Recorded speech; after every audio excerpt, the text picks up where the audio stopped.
वाल्मीकि की तपस्या और वाल्मीकेश्वर की महिमा। सनत कुमार जी कहते हैं, व्यास जी, जो मौन और ध्यान परायण होकर भक्ति पूर्वक वाल्मीकेश्वर देव का पूजन करता है वह उत्तम कवित्व शक्ति को प्राप्त होता है। व्यास जी ने पूछा, भगवान वाल्मीकेश्वर कौन हैं और वे यहां किस प्रकार प्रकट हुए हैं? सनत कुमार जी ने कहा, विप्रवर, प्राचीन काल में सुमति नामक एक भृगुवंशी ब्राह्मण थे। उनकी पत्नी कौशिक वंश की कन्या थी। सुमति के एक पुत्र हुआ जिसका नाम अग्निशर्मा रखा गया। वह पिता के बार बार कहने पर भी वेदाभ्यास में मन नहीं लगाता था।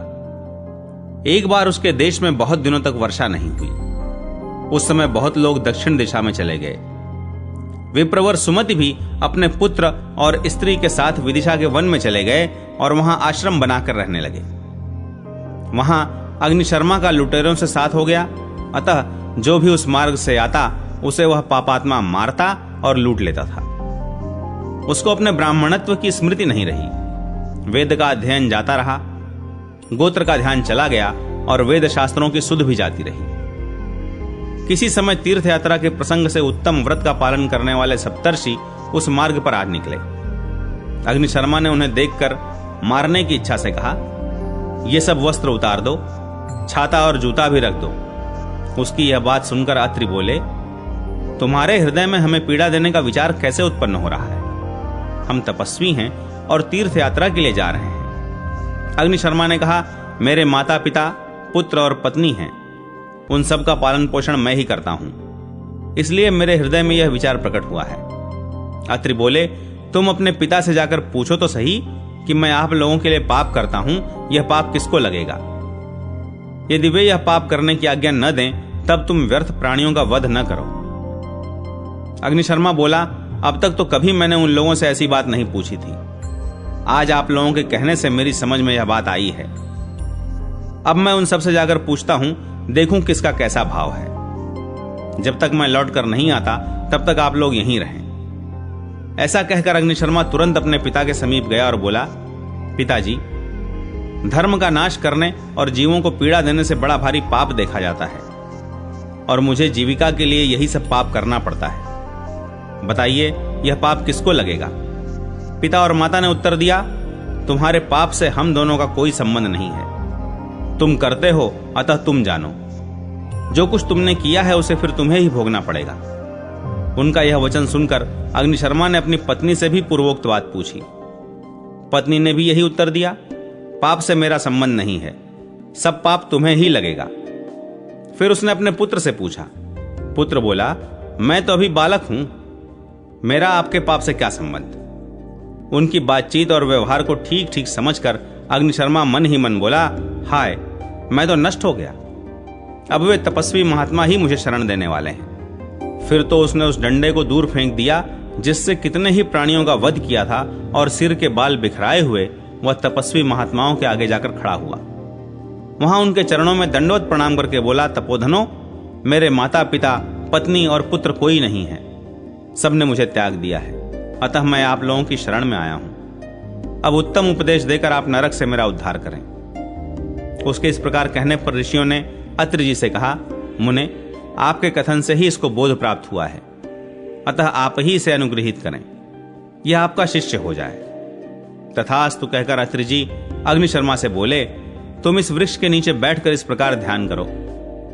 इस ध्यान योग से और महामंत्र राम नाम के जप से तुम्हें परम सिद्धि प्राप्त होगी। ऐसा कहकर वे सब ऋषि यथेष्ट स्थान को चले गए। अग्निशर्मा 13 वर्षों तक मुनि के बताए अनुसार ध्यान योग में संलग्न रहा। वह अविचल भाव से बैठा रहा और उसके ऊपर बांबी जम गई। 13 वर्षों के बाद जब वे सप्तर्षि पुनः उसी मार्ग से लौटे तब उन्हें वाल्मीकि में उच्चारित होने वाली राम नाम की ध्वनि सुनाई पड़ी। इससे उनको बड़ा विस्मय हुआ। उन्होंने काठ की कीलों से वह बांबी खोदकर अग्निशर्मा को देखा और उसे उठाया। उठकर उसने उन सभी श्रेष्ठ मुनियों को जो तपस्या के तेज से उद्भासित हो रहे थे प्रणाम किया और इस प्रकार कहा, मुनिवरों, आपके ही प्रसाद से आज मैंने शुभ ज्ञान प्राप्त किया है। मैं पाप पंख में डूब रहा था, आपने मुझ दीन का उद्धार कर दिया है। उसकी यह बात सुनकर परम धर्मात्मा सप्तर्षि बोले, वत्स, तुम एक चित्त होकर दीर्घ काल तक वाल्मीकि में बैठे रहे हो, अतः इस पृथ्वी पर तुम्हारा नाम वाल्मीकि होगा। यूं कहकर वे तपस्वी मुनि अपनी गंतव्य दिशा की ओर चल दिए। उनके चले जाने पर तपस्वी जनों में श्रेष्ठ वाल्मीकि ने कुशस्थली में आकर महादेव जी की आराधना की और उनसे कवित्व शक्ति पाकर एक मनोरम काव्य की रचना की, जिसे रामायण कहते हैं और जो कथा साहित्य में सबसे प्रथम माना गया है। व्यास जी, तभी से अवंती में वाल्मीकेश्वर शिव की ख्याति हुई, जो मनुष्यों को कवित्व शक्ति देने वाले हैं। शुक्रेश्वर आदि के पूजन की महिमा, पंचेशानी यात्रा का महात्म्य तथा पद्मावती आदि के दर्शन का फल।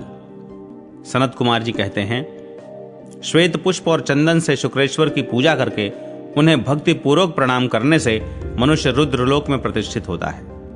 व्यास जी, भीमेश्वर का दर्शन और भक्ति से उनका पूजन करके मनुष्य युद्ध में, रात्रि में, जल में और अग्नि में कहीं भी भय को प्राप्त नहीं होता। जो मनुष्य तिल के तेल से गर्गेश्वर को स्नान कराकर बिल्व पत्र से उनका पूजन करता है, उसके धर्म की वृद्धि होती है। जो चतुर्दशी को उपवास करके एक प्रस्थ तिल के जल से गर्गेश्वर को नहलाकर तिलों से ही उनकी पूजा करता है, वह सदा सौख्य का भागी होता है। कामेश्वर का कुमकुम, चंदन आदि से भली भांति पूजन करके मनुष्य इच्छानुसार चलने वाले विमान के द्वारा निस्संदेह स्वर्ग लोक को जाता है। कार्तिक शुक्ल पक्ष की नवमी तिथि में चूड़ामणि देव को नमस्कार करके मनुष्य कभी विपरीत योनि में नहीं जाता और उसकी बुद्धि सदा धर्म में लगी रहती है। कृष्ण पक्ष की अष्टमी को उपवास करके जो मनुष्य चंडेश्वर जी की पूजा करता है, वह निर्माल्य लंघन जनित पाप ताप से कभी लिप्त नहीं होता। महादेव जी के इन सब पवित्र तीर्थों की यात्रा करके विशुद्ध चित्त वाला मनुष्य सदाशिव के मनोहर धाम को प्राप्त होता है। जो मानव इस महाकाल क्षेत्र में निवास करते हैं, वे मृत्यु के पश्चात समस्त कामनाओं की पूर्ति करने वाले विमानों द्वारा रुद्रलोक को जाते हैं। कृष्ण पक्ष की चतुर्दशी अथवा अमावस्या को एक दिन उपवास करके जो मनुष्य महेश्वर के ध्यान पूर्वक प्रतिलोम और अनुलोम क्रम से पंचेशानी यात्रा करते हुए पांचों ईशान विग्रहों को नमस्कार करता है, वह बहुत जन्मों के किए हुए समस्त पापों से छुटकारा पा जाता है और वह इसी शरीर से रुद्रलोक को जाता है। पंचेशानी यात्रा इस प्रकार की जाती है। एकादशी को प्रातः काल एकाग्र चित्त हो रुद्र सरोवर में स्नान करें।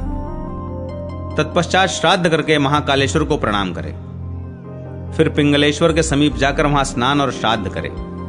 तदनंतर पिंगलेश्वर गणेश जी के समीप जाकर गंध, पुष्प और धूप आदि से उनका पूजन करें। वहां से लौटकर फिर महाकालेश्वर के समीप आकर स्नान करें।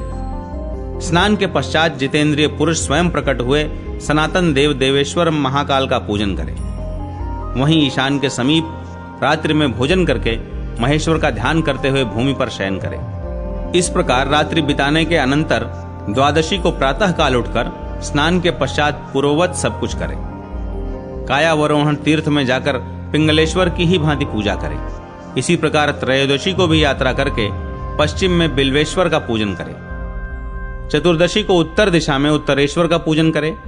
फिर अमावस्या में स्नान करके पवित्र हो महाकालेश्वर के समीप जाकर गंध, पुष्प, धूप और भांति भांति के नैवेद्यों द्वारा उनका पूजन करें। गीत, नृत्य आदि एवं प्रणाम करके उनसे क्षमा प्रार्थना करें। इस प्रकार यात्रा करके अपने घर जाए और वहां शिव भक्ति परायण 5 ब्राह्मणों को भोजन करावे। व्यास जी, जो मनुष्य ऐसा करता है वह स्वर्ग लोक में आनंद का भागी होता है। जो नियम पूर्वक कुशस्थली की परिक्रमा करता है, उसके द्वारा 7 द्वीपों वाली वसुंधरा की परिक्रमा हो जाती है।